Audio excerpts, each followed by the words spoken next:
की।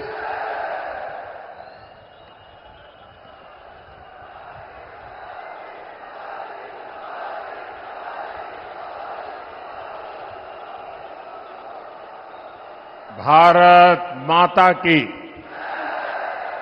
भारत माता की। सबतै पहलम ते सारे बुजुर्गाना, भाई बहना और नौजवान साथियों ने राम राम।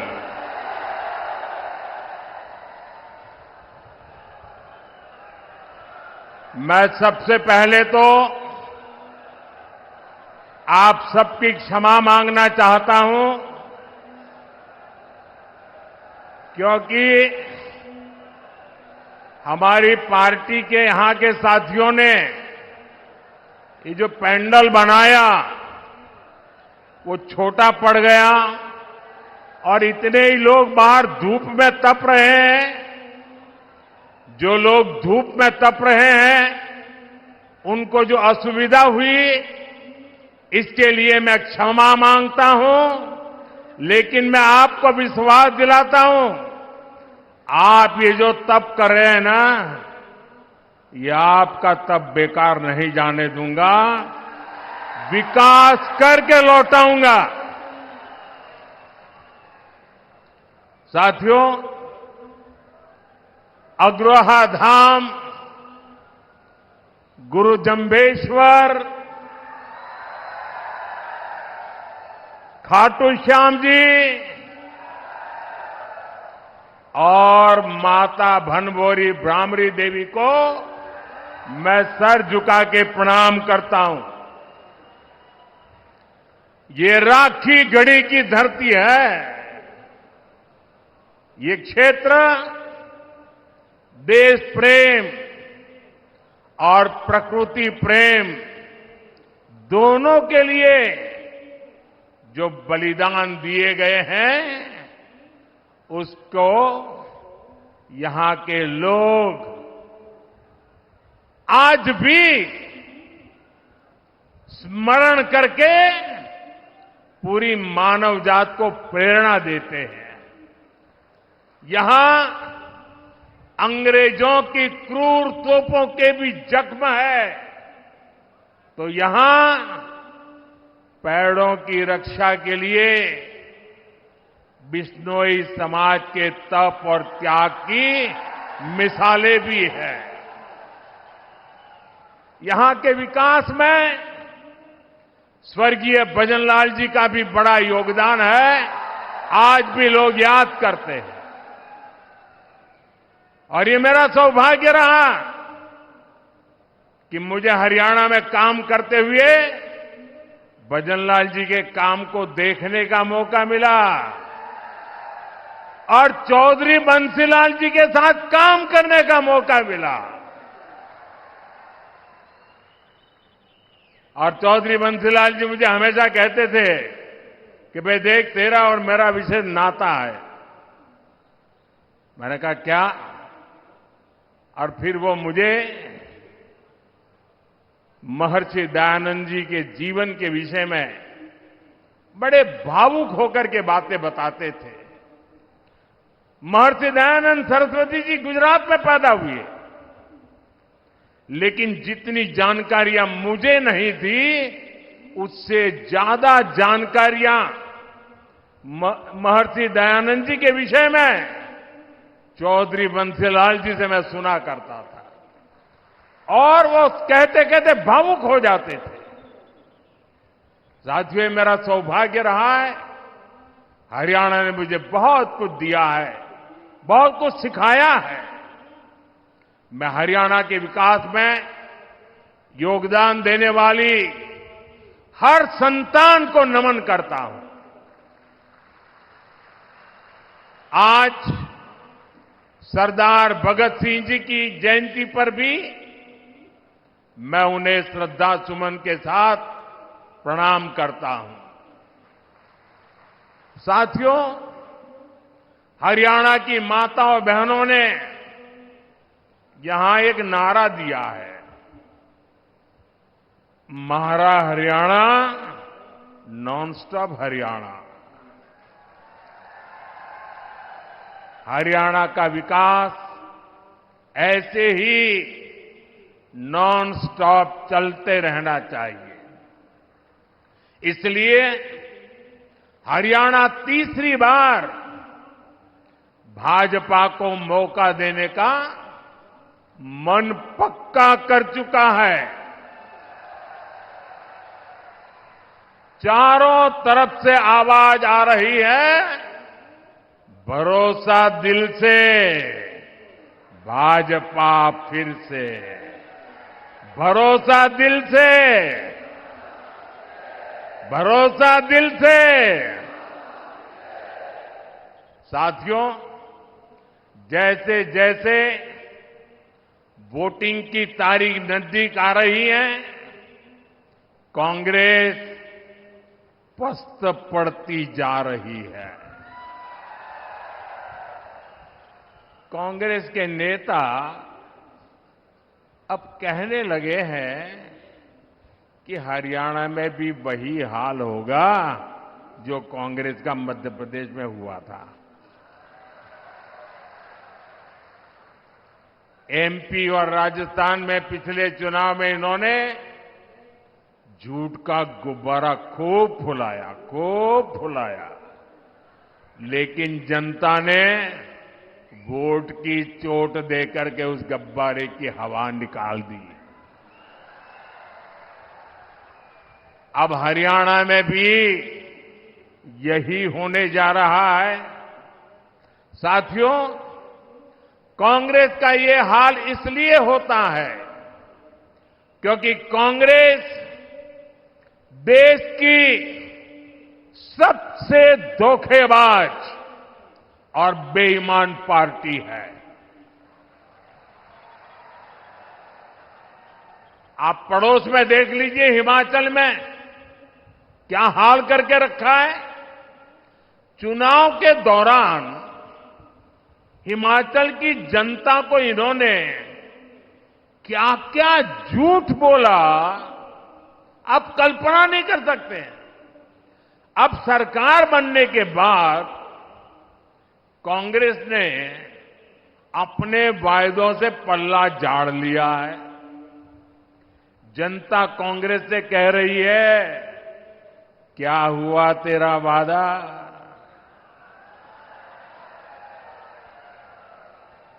और कांग्रेस जनता से पूछ रही है, तुम कौन?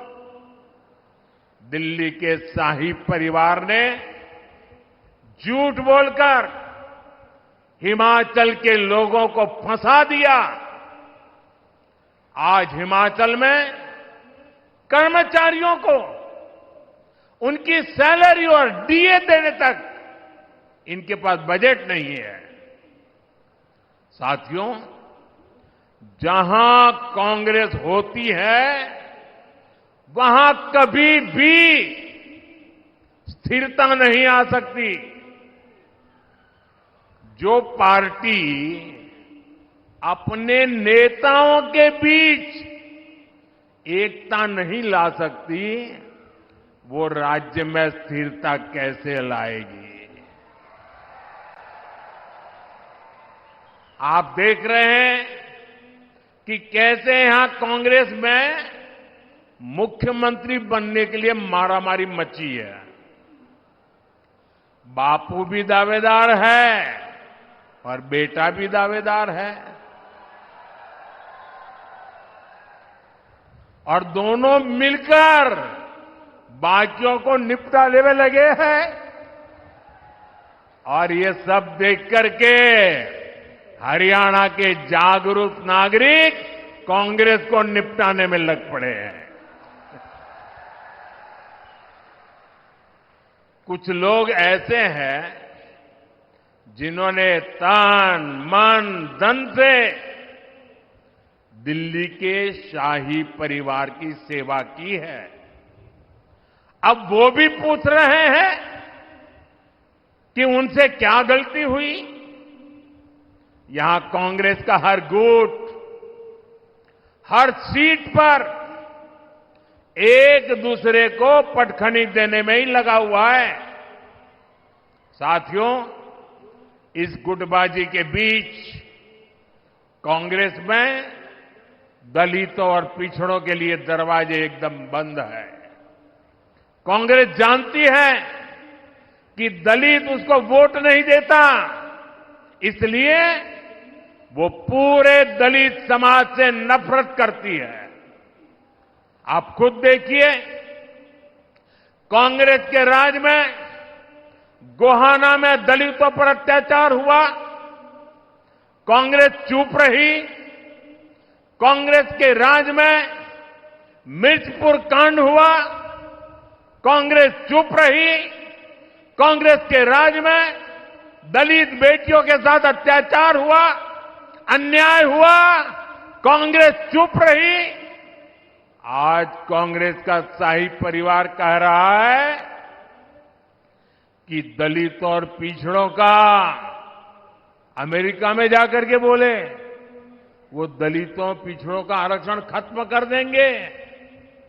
कांग्रेस ने दलितों पर जो अत्याचार किया है उसे दलित समाज कभी भी भूल नहीं सकता।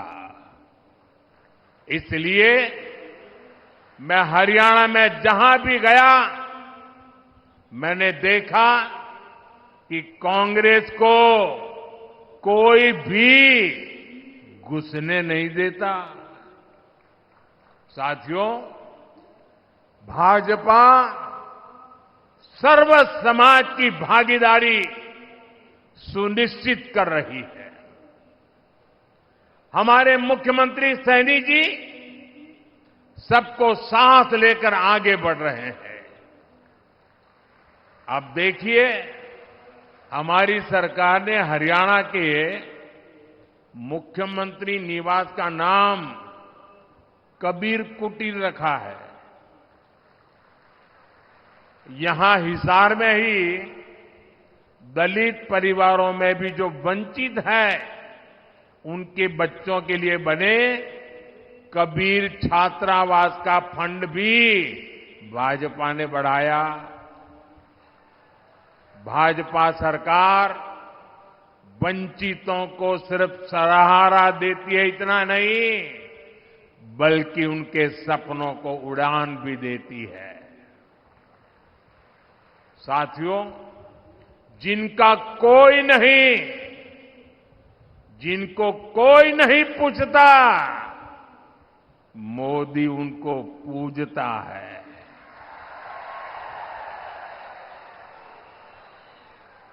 आज मुद्रा योजना से हरियाणा के लाखों लोगों को बिना गारंटी के लोन मिले हैं।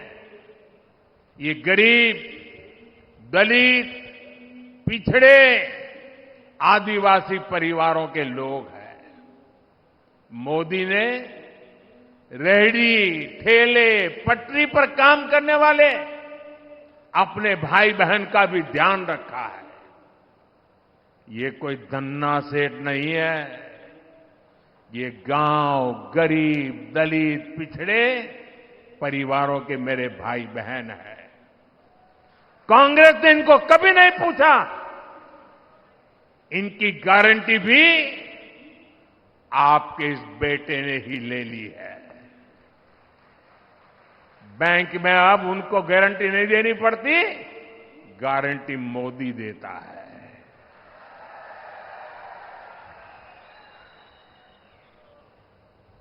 इनको भी पीएम स्वनिधि योजना से हजारों रुपए की मदद बिना गारंटी के बैंक से मिली है।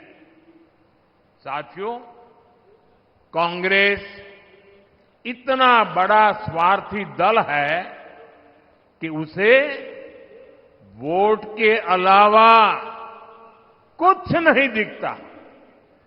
कांग्रेस ने किसानों को भी हमेशा वोट बैंक के रूप में ही देखा है। कांग्रेस ने हमेशा किसानों को पानी के लिए तरसाया है। जबकि भाजपा उनकी समस्याओं का समाधान कर रही है।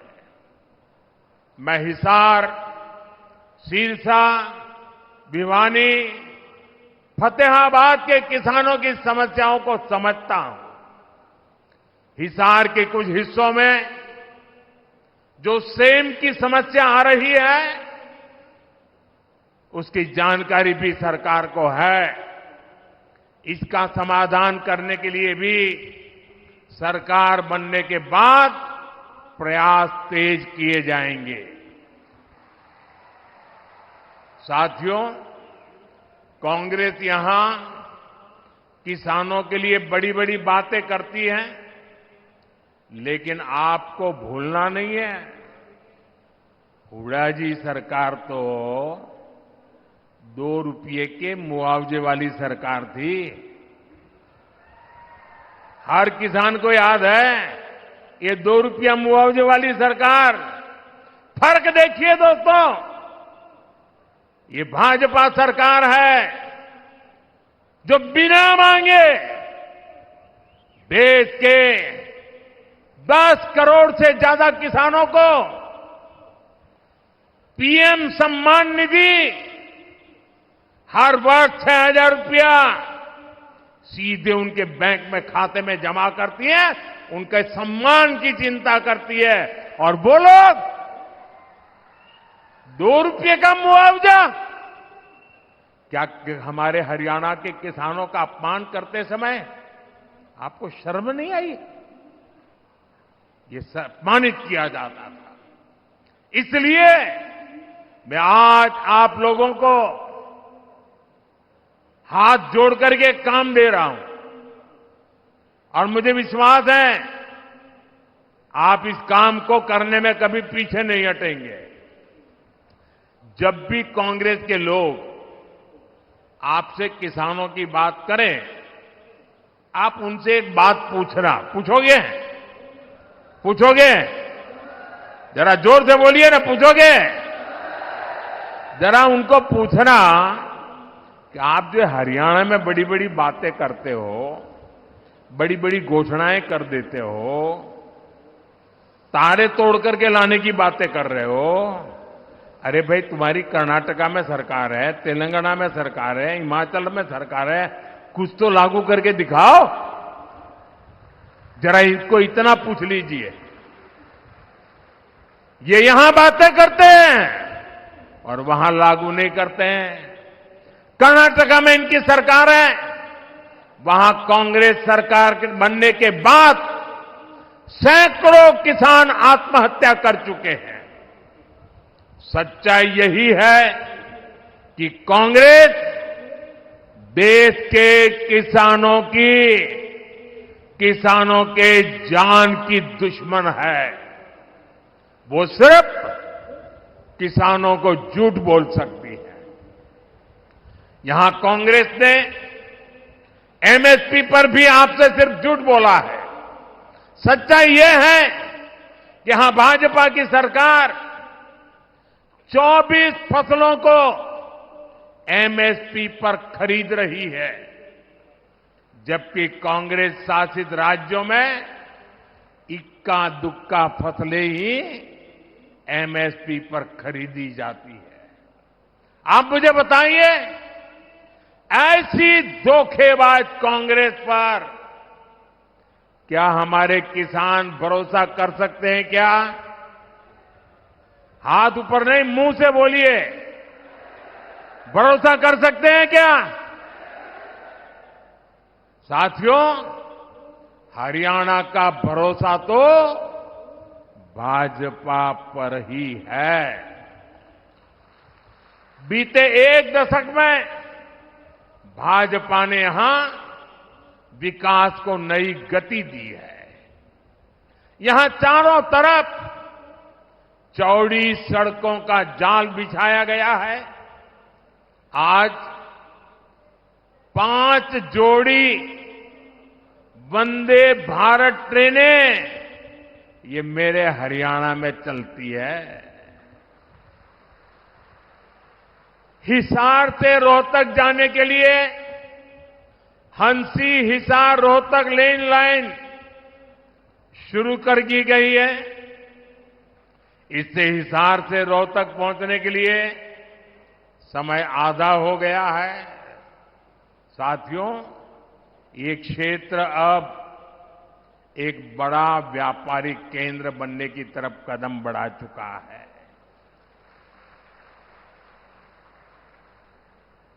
हिसार एयरपोर्ट बनने से यहां नए उद्योगों को बढ़ावा मिलेगा। और आज मुझे बता रहे हैं कि इतना बड़ा जहाज पहली बार यहां उतरा है और मुझे आने का सौभाग्य मिला है। और भाजपा सरकार बनने के तुरंत बहुत ही कम दिनों में इसका कॉमर्शियल कामकाज भी शुरू हो जाएगा दोस्तों। और इसका फायदा व्यापार उद्योग के साथ साथ यहां के किसानों को भी होने वाला है। अब किसानों की उपज आसानी से कम समय में विदेश निर्यात कर पाना संभव हो पाएगा। और आज हिंदुस्तान के किसानों के द्वारा पैदावार की गई चीजें दुनिया के बाजार में गर्व से बिक रही है। इससे व्यापारियों को, दुकानदारों को, किसानों को, हर किसी को फायदा होने वाला है।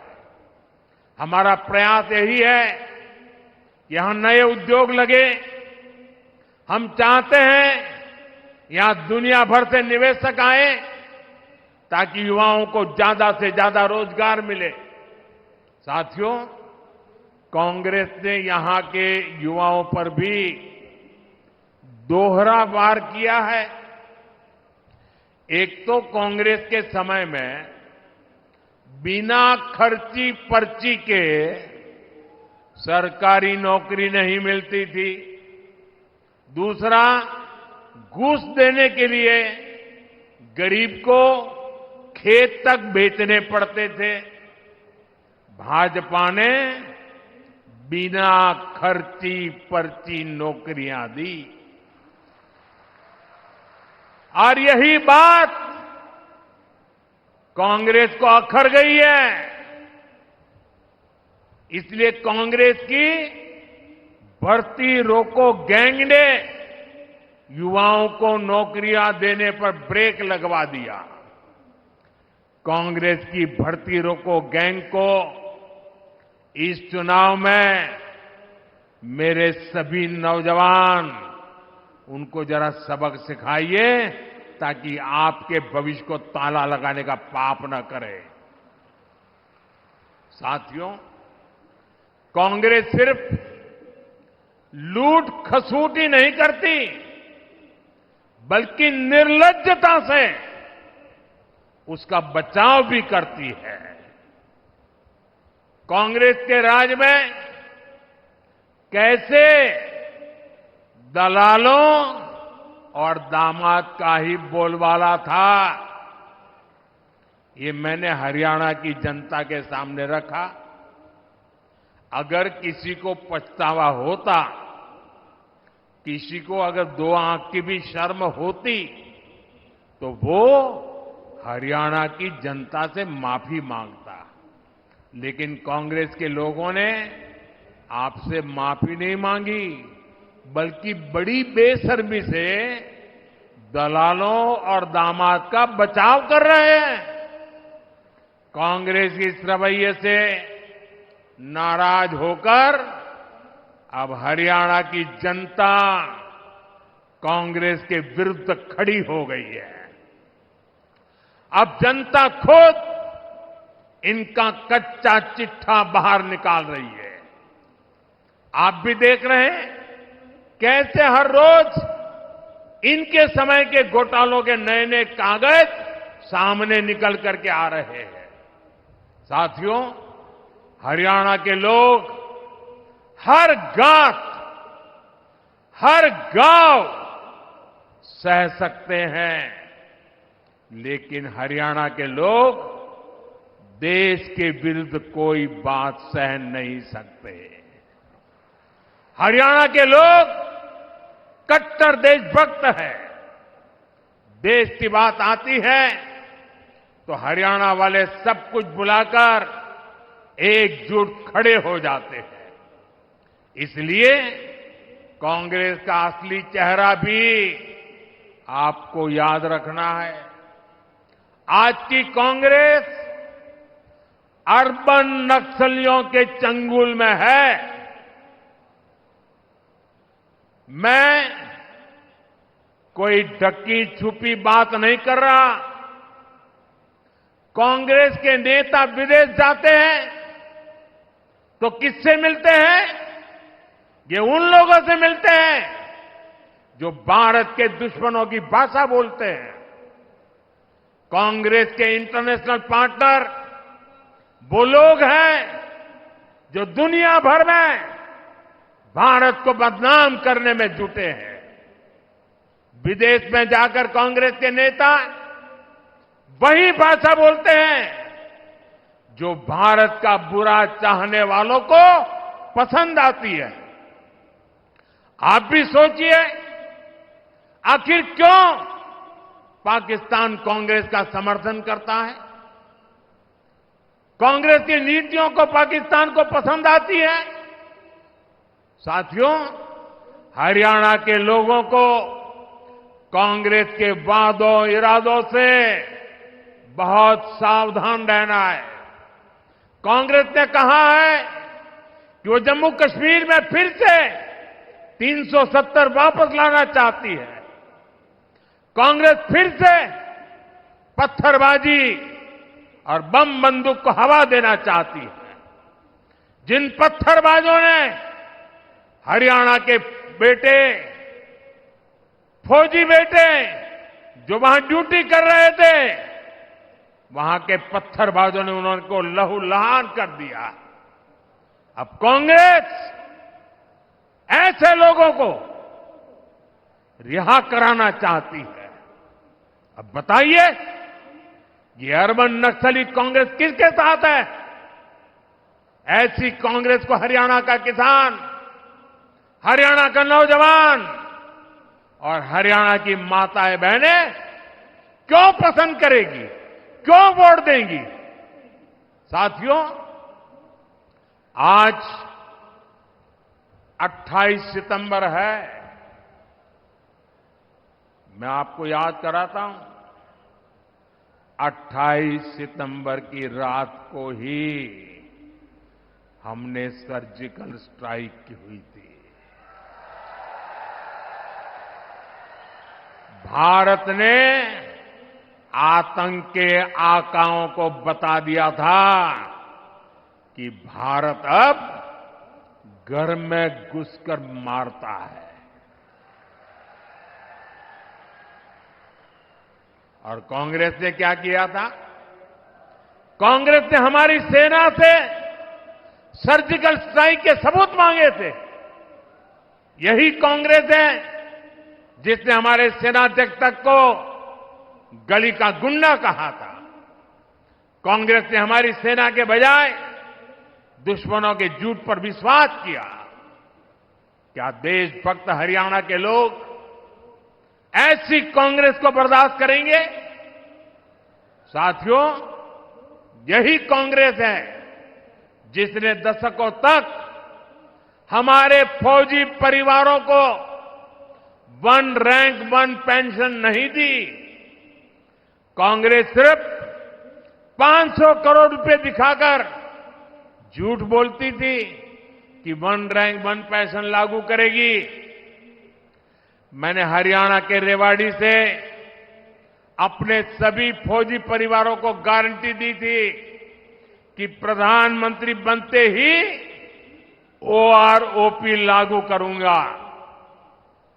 हमारी सरकार ओआरओपी 1 रैंक 1 पेंशन के 1,20,000 करोड़ रुपए से ज्यादा पूर्व फौजियों को दे चुकी है।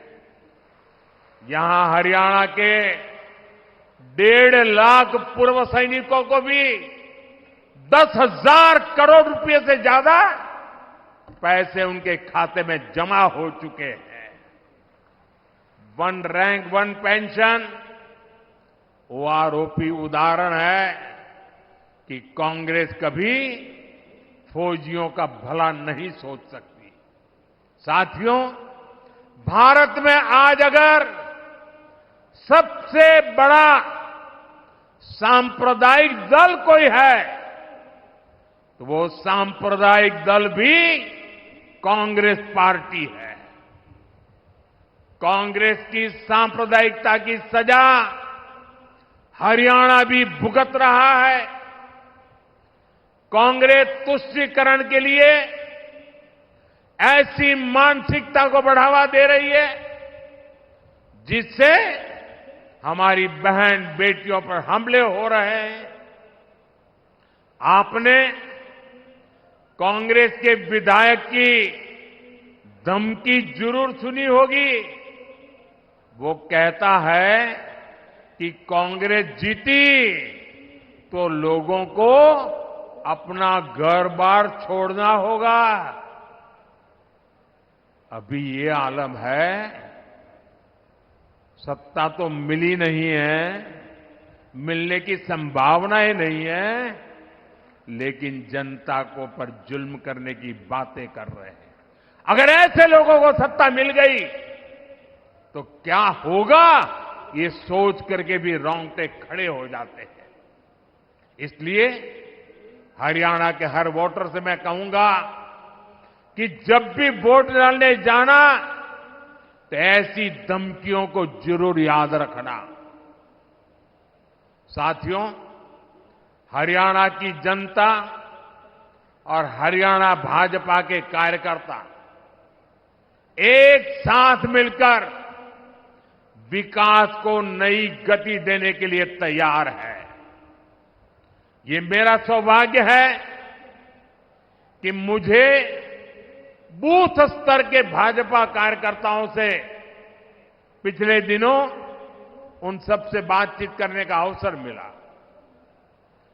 2 दिन पहले अनेक साथियों से मेरी चर्चा हुई।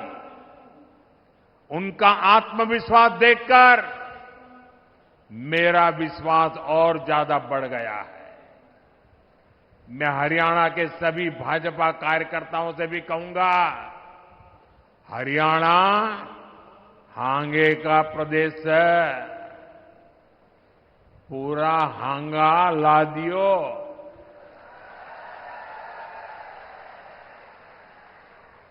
हमें दिन रात जुटना है। बूथ तक के सारे साथी लाने पड़ेंगे। इबके सारी कसर काट दियोगे। साथियों, चुनाव लोकतंत्र का इतना बड़ा उत्सव है, इसमें सभी कार्यकर्ताओं का साथ आना जरूरी है। सभी ने मना के साथ ला लियो, तीसरी बार फिर सरकार बनानी है। और मैं अभी जब नीचे सबसे मिल रहा था तो सब पुरानी पुरानी बातें याद करा रहे थे। कई लोग बता रहे थे, आप मेरे घर आए थे, आपने मेरे यहां खाना खाया था, आप मेरे स्कूटर पर आए थे। सारे पुराने पुराने साथी अभी मिलते हैं तो याद कराते हैं। एक साथी ने याद कराया कि मैं जब यहां चुनाव लड़वाता था हरियाणा में, बोले वो मंत्र जरूर दीजिए। मैं हमेशा कहता था सबसे मजबूत मेरा पोलिंग बूथ, यही हमारा मंत्र होना चाहिए। और मैं आज हिसार में सार्वजनिक रूप से कहता हूं, मैं हर भाजपा समर्थक को, हर भाजपा कार्यकर्ता को कहूंगा कि आप कागज पे 5 परिवार के नाम लिख दीजिए और तय कीजिए कि इन 5 परिवारों के सबके वोट पड़ेंगे और भाजपा के कमल पर ही बटन दबेगा। अगर एक एक कार्यकर्ता 5 परिवार की चिंता कर ले आने वाले 5 दिन 6 दिन, मैं पक्का मानता हूं हरियाणा में पुराने सारे रिकॉर्ड टूट जाएंगे।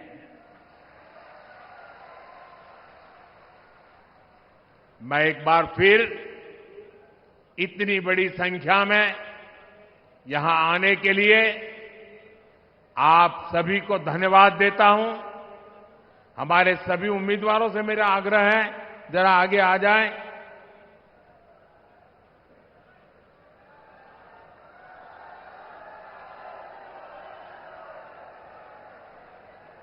आप सबके आशीर्वाद उनको मिले, ये प्रार्थना करने के लिए मैं आया हूं।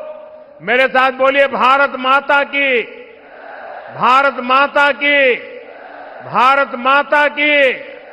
बहुत बहुत धन्यवाद। माननीय प्रधानमंत्री जी का बहुत बहुत आभार, बहुत बहुत धन्यवाद।